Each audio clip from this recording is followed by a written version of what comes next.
Let's bring in Congressman Jim Jordan, author of the upcoming book, Do What You Say You Would Do. It's coming out shortly. The subtitle, Fighting for Freedom in the Swamp. Congressman, welcome, and we'll get to your book in a second. As ranking member of the Judiciary Committee, you came out firing yesterday. What stood out about Merrick Garland? Besides, for me, I don't think he was really prepared. What about from your perspective?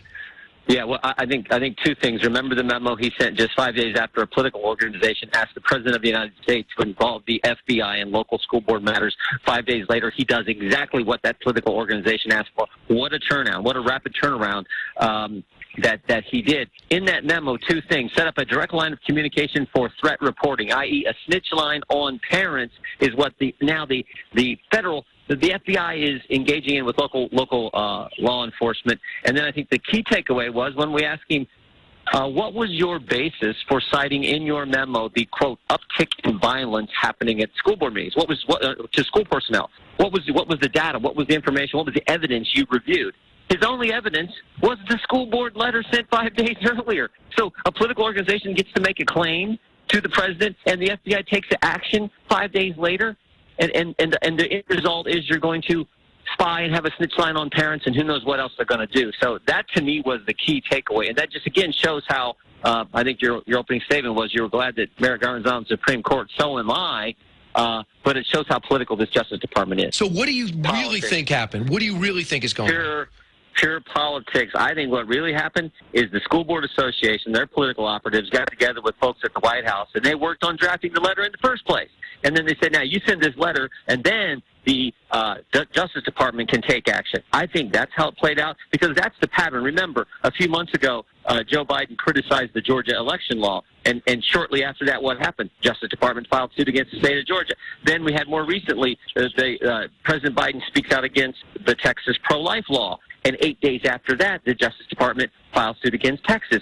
This is the pattern, and this is how political this Justice Department has become. Remember last week, someone asked Joe Biden, hey, should the Justice Department go after people who question the subpoena sent by this completely partisan January 6th committee? And what did Joe Biden say? Yes, they should. So it's probably just a matter of time before Merrick Garland goes after Steve Bannon, which the House, the Democrats held in contempt yesterday. So that's the political nature of this. But when you target parents, when you start going after moms and dads about their kids and telling them, in essence, the government's smarter than you about this crazy curriculum that's being taught in schools, I think parents are going to push back hard in a big way. But it was a pushback pitch. It was to get the Mr. and Mrs. Johnson in Ohio and in West Texas to not show up because, Mom, Dad, don't embarrass me. I'm going to feel it in school. And then you got to lawyer up because suddenly the FBI is knocking on your door wondering why you raised your voice. And one of the board members said they felt physically threatened when that obviously wasn't your intent. And I don't care if you're innocent. Your life is now turned upside down. Here's a little of the sparring in case you missed it yesterday for our audience. Is there some study, some effort, some investigation someone did that said there's been a disturbing uptick, or you just take the words of the National School Board Association? Well, the National School Board Association, which represents thousands of school boards and school board members, says that there are these kind of threats. Is there any connection, Mr. Attorney General, with the school board letter and then 5 days later your memo to regarding school board issues? Obviously, the letter, which was public and asked for assistance from the Justice Department, was brought to our attention, and it's a relevant factor. So, I mean, he had no answers. And did he not say to himself, listen, let's say everything you assume is true. That's your answer? That's your answer? We only had a memo that spurred the FBI to act? Now, politically, Congressman Jordan, you know what's happened. This is directly related to the success Youngkin is having in Virginia. Do you know that this education thing is giving him a legitimate chance of winning that governor's seat? Yeah, no, I agree, and let's hope he wins. I think the parents of this great country are going to push back. I really do, even though you're exactly right. This was designed, this was done for political reasons. It was, as you said, a brushback pitch designed to chill the speech, to chill First Amendment activity on the part of parents and a part of people who care about what curriculum is taught to their kids in their school district. Even though that's what was designed, I think this is the last straw. I think Americans have had it. And I even said this in the hearing. I said, Mr. Attorney General, I think your memo is the catalyst for a great awakening that's beginning to happen in this country where people say no. We're tired of this fear we have of the government. We're tired of you taking away our freedoms. We've had to live with it for a year and a half, where every single liberty we enjoy under the First Amendment was targeted and suppressed and attacked by the government. We're tired of that. I think this is going to be the catalyst for a real pushback. And I think, again, we're starting to see it all across the country. Man, I got so much to talk to you about, but I want to bring you to another portion of the hearing. Congressman Mike Johnson, extremely talented Republican out of Louisiana, on the conflict of interest between his family members and critical race theory. Cut 3. An employee of the executive branch is discouraged from engaging in conduct that's likely to affect the financial interest of someone close to them. Your son-in-law, your daughter, clearly meets that definition. Did you seek guidance as the federal regulation requires? This memorandum is aimed at violence and threats of violence. I understand that, but did you seek ethics counsel relates to the financial interest of your family? Yes or no? This memorandum does not relate to the financial interests of anyone.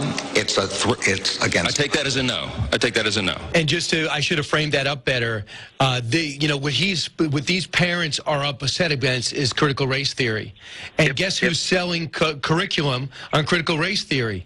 His son-in-law. So he can't sell it if nobody wants it and will buy it. So what is he? Is he playing dumb, or is he just trying to not keep himself out of legal jeopardy?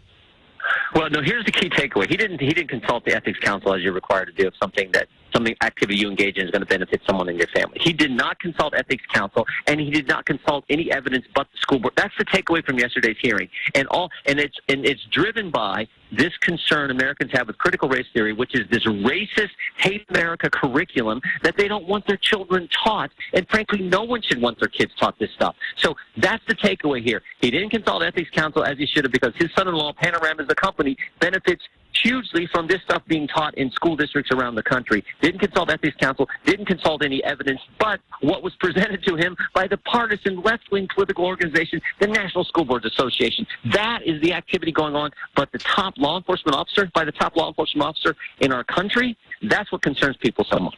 And by the way, I think Kirsten Sinema needs security. I'm dead serious. What has happened already, anybody in that party, let alone Senator Kelly, who partners as a Democrat with her in Arizona, can someone possibly watch her back? I know, I've never met her, but this is getting out of control. Now, for you, this is your favorite line is, do what you said you would do. It's perfect title for your book, Fighting for Freedom in the Swamp. What was your approach? Well, no, I think your listeners and viewers are gonna. I think they're gonna like the read. I really do. We try to take them behind the scenes and what happens in Congress, and it's really the story of the Freedom Caucus in many ways, but also these key investigations. You know, I've had the privilege of being involved in the IRS investigation, the Benghazi, on the Benghazi Select Committee. We talk a lot about that, and of course, a lot about the crazy impeachment that the Democrats put the country through back in 2019. And then finally, a lot of stories about President Trump and our interactions with the best president we have had in this country, who did more of what he said he would do than anyone that I can recall in modern day politics. So I think they'll have a great time reading. We tell some stories like when my colleagues stormed the bunker and joined us down there for the depositions, and how Adam Schiff reacted. So I really think they'll enjoy the read. Well, when does it come out? Comes out, you can get it at pre-order on Amazon or Barnes & Noble. Comes out in 4 weeks from tomorrow, I think. 4 weeks from tomorrow, the 23rd of November. Wow, that sounds great. And Congressman, lastly, the Axios has a story today that Donald Trump is by far the most popular Republican, and almost no one is going to run against him except Mike Pence. Mike Pence has told friends that he'll run regardless of whether President Trump runs or not. Can you see that? Can you see Vice President Pence running against President Trump? I cannot, and frankly, no one can beat President Trump. And like I said, no one has done more of what they said they would do when they got in office than this president. That's why I so appreciate him. And when you're around him, you've been around him, Brian, like I have. I tell everyone I speak to, I wish every single American could spend time with him, because when you do, you cannot help but like him. There is an energy about this guy, a love for this country, a love for our veterans and law enforcement and hardworking Americans who make this country special. And if he runs, he's going to win. No one's going to beat him in the primary, and no one's going to beat him in the general. Yeah, there's a story, too, that you do not need Facebook or Twitter to win. And I'm very curious to see if that happens, because it'll bring a reality check to social media. Because right now, as you know, he's not there, and he's got his own social media thing rolling out as of yesterday. Congressman Jordan. Listen, I'm looking forward to your book. Do what you said you would do, fighting for freedom in the swamp. Congressman Jim Jordan, thanks so much.